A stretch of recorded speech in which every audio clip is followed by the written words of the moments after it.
মহান আল্লাহর সৃষ্টি সবই অসাধারণ, যার মধ্যে একটি মহাসমুদ্রের তিমি। তিমি সম্পর্কে বিজ্ঞানীদের যেন কৌতূহলের কোনো শেষ নেই। তাদের মধ্যে কিছু কিছু রহস্যময় আচরণের এখন পর্যন্ত কোনো স্পষ্ট ব্যাখ্যা পাওয়া যায়নি, যার মধ্যে অন্যতম হল তিমির আত্মহত্যা। সেই রহস্য জানানোর চেষ্টা করব আজ। তার আগে বলে নেই, তিমি কিন্তু অনুভূতি ও বুদ্ধি সম্পন্ন স্তন্যপায়ী প্রাণী। এরা সাধারণত জোড়া বেঁধে চলতে পছন্দ করে। নারী পুরুষ একজন আরেকজনকে সহজে ছেড়ে যায় না। আহত হলে অন্যজন তাকে সার্বিক সহযোগিতা দেয়। এটি তিমির সহজাত প্রবৃত্তি। তবে পৃথিবীর অনেক দেশের সমুদ্র সৈকতে দল বেঁধে তিমির আত্মহত্যা করারও সংবাদ শোনা যায়। একজন মারা গেলে অন্যজন আত্মহত্যা করে কিনা তা বিজ্ঞানীদের কাছে এখনও রয়েছে অমীমাংসিত। তবে তিমির আত্মহত্যার কিছু সম্ভাব্য কারণ প্রাণীবিজ্ঞানীরা আন্দাজ করেছেন।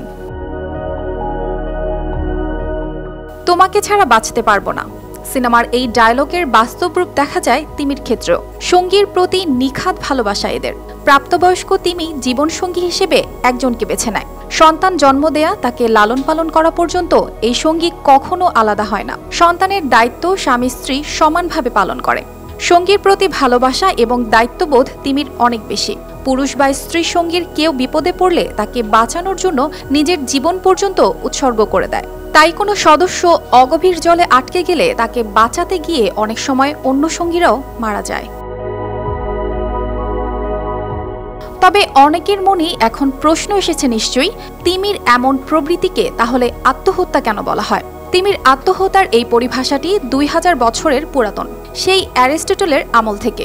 2015 সালে বিজ্ঞানীরা দক্ষিণ চিলির পাতাগোনিয়াতে 337টি মৃত তিমি পান, যা বিজ্ঞানীদের কাছে এখনও তিমিদের সবচেয়ে বড় আত্মহত্যার ঘটনা হিসেবে বিবেচিত।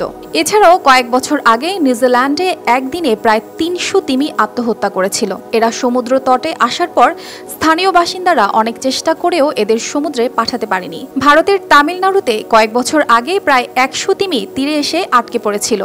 জেলেরা অনেক কষ্টে ঠেলে সমুদ্রে পাঠালেও তারা আবার ফিরে আসে। রাতে সমুদ্রে নিয়ে ছেড়ে দিয়ে আসার পর সকালে দেখা যায় সবগুলো আবার ফিরে এসে মরে পড়ে আছে।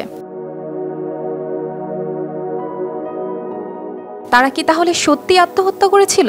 বিজ্ঞানীদের ধারণা, কোনো তিমি যদি তীরে এসে আটকে যায় তখন তারা সমুদ্রে সিগন্যাল পাঠায় তাকে বাঁচাতে। তখন ঝাঁকে ঝাঁকে তিমি এসে নিজেরাও আটকে যায়। জেলেরা কিংবা স্থানীয় মানুষেরা তাদের সমুদ্রে পাঠানোর চেষ্টা করলেও সঙ্গীকে ফিরে না পাওয়া পর্যন্ত বারবার তীরে ফিরে আসতে থাকে, আর এখানে আটকে গিয়ে মারা যায় বেশিরভাগ তিমি।